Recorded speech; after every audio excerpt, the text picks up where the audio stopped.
Bismillahirrahmanirrahim. Assalamualaikum warahmatullahi wabarakatuh.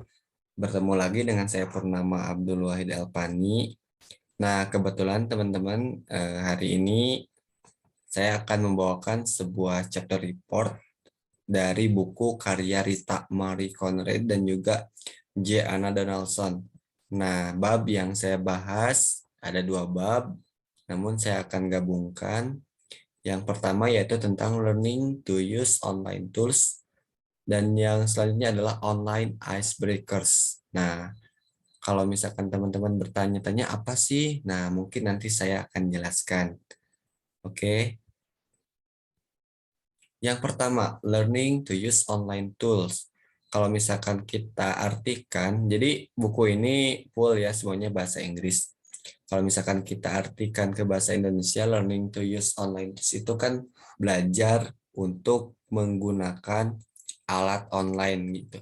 Belajar untuk menggunakan alat atau peralatan online. Dalam hal belajar, khususnya hari ini kita tidak terlepas dari yang namanya kegiatan-kegiatan atau peralatan-peralatan yang menunjang kegiatan pembelajaran gitu. Alat online ini sangat banyak ya teman-teman.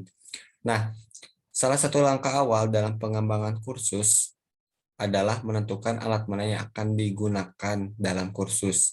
Setelah instruktur menentukan persyaratan kursus, tingkat keterampilan siswa perlu ditentukan. Jadi tantangan terbesar khususnya bagi instruktur saat ini adalah bagaimana caranya agar para peserta didik ataupun murid itu memiliki kemampuan yang memang mendekati dalam hal penggunaan alat-alat online. Jadi memang karena tidak semuanya bisa, karena tidak semuanya memiliki akses, nah itulah yang menjadi tantangan hari ini. Nah, selanjutnya, adapun cara ataupun langkah-langkah yaitu untuk membangun keterampilan siswa dalam menggunakan alat yang diperlukan.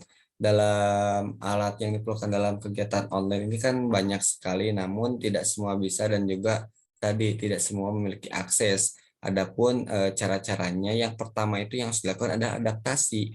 Bagaimanapun adaptasi ini penting, bagaimana si para peserta ini harus bisa menyesuaikan terlebih dahulu dengan alat yang memang nantinya mereka pakai.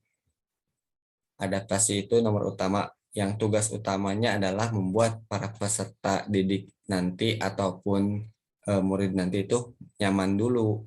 Nah, baru setelah itu dikasih tugas. Tugasnya pun tidak langsung tugas yang sulit, tapi tugas yang secara bertahap, step by step gitu tugasnya. Dan yang terakhir adalah memberikan kesempatan yang sama.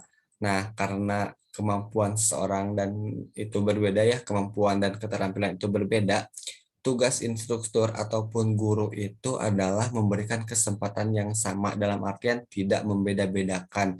Memang dalam hal penggunaan itu kan ada yang udah mahir ataupun ada yang masih kurang gitu. Nah, itu tidak boleh menjadi sebuah gap gitu. Justru bagaimana caranya agar mereka itu bisa bersatu dan juga eh, ya intinya mungkin diberikan kesempatan yang sama. Nah, metode yang dapat dilakukan untuk mengasah keterampilan siswa, karena tadi targetnya adalah bagaimana siswa ini dapat ataupun mendekati keterampilan yang digunakan untuk menggunakan alat. Nah, ada cara metodenya gitu, khususnya dalam penggunaan alat daring. Yang pertama yang harus dilakukan itu adalah skill survei dulu. Nah, tugas instruktur ini adalah mengukur kemampuan para peserta ini gitu. Jadi harus dilakukan dulu survei, khususnya dalam skill penggunaan alat. Jadi ada bisa lewat kuesioner dengan pertanyaan-pertanyaan gitu. Setelah itu bisa diambil data, barulah alat-alat tadi itu ditentukan dan juga disesuaikan gitu. Dan selanjutnya ada langkah yang kedua itu library search. Ini tahap udah ketika data udah diambil dan juga si peserta didik itu udah dapat digambarkan gitu. Nah, baru ada library search. Ini salah satu metode yang dapat digunakan untuk mengembangkan keterampilan dalam menggunakan alat. Nah, yang bab 2 ataupun di buku itu bab 5. Nah, ada yang namanya online icebreakers. Nah, menurut Knowles 1980 menyatakan bahwa menyiapkan iklim belajar yang tepat adalah kunci untuk membangun pengalaman belajar yang sukses. Dia menggambarkan iklim ini sebagai sesuatu yang menyebabkan orang dewasa merasa diterima, dihormati, dan didukung dalam suasana yang ramah dan informal. Jadi, icebreakers ini ataupun teman-teman mungkin lebih familiar dengan kata ice breaking gitu. Ini adalah sebuah cara atau metode agar si peserta ataupun pendidik ini siap kembali untuk melanjutkan pembelajaran. Kalau misalkan kita analogikan seorang yang sedang panas itu kan suka haus. Nah, itu fungsinya ice breaking ini untuk memecahkan situasi ataupun mencairkan suasana gitu. Mungkin teman-teman juga pernah mengalami ya.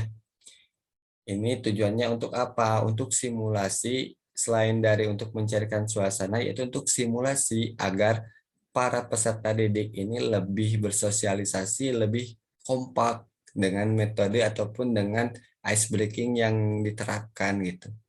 Kan biasanya suka seru ya kalau ice breaking ini, apalagi secara online gini. Belajar itu kan tidak seperti tatap muka gitu. Dalam artian butuh sesuatu yang menyegarkan kembali gitu agar semangat belajar itu tumbuh.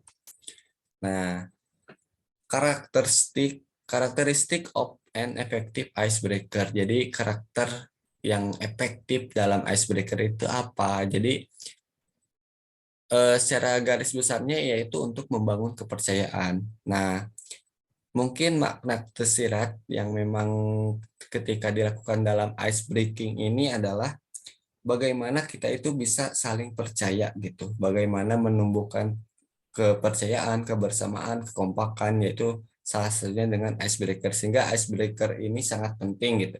Ketika kita sudah jenuh, ataupun ketika kita memang sudah gak mood lagi lah dalam belajar, maka icebreaker ini perlu dilakukan untuk mencairkan suasana. Nah, adapun kalau misalkan untuk membangun kepercayaan, itu tergantung icebreaker icebreaker yang diterapkan gitu. Tapi biasanya icebreaker itu memang untuk memicu kita untuk semangat lagi ya belajar dan juga menumbuhkan kepercayaan atau membangun. Oke, adapun di buku ini dijelaskan ada beberapa icebreaker yang memang rekomendasi lah untuk dicoba. Yang pertama ada bingo, ada classmate quiz, ada one word lost in space. Nah, ini memiliki apa ya? Cara yang beda-beda gitu ataupun tapi tetap tujuannya itu untuk membangun karakter atau membangun kepercayaan yang ada pada siswa ataupun pada murid tadi. Nah, mungkin itu saja untuk pemaparan kali ini. Mohon maaf bila ada salah kata. Sekian, billahi taufiq wal hidayah. Wassalamualaikum warahmatullahi wabarakatuh.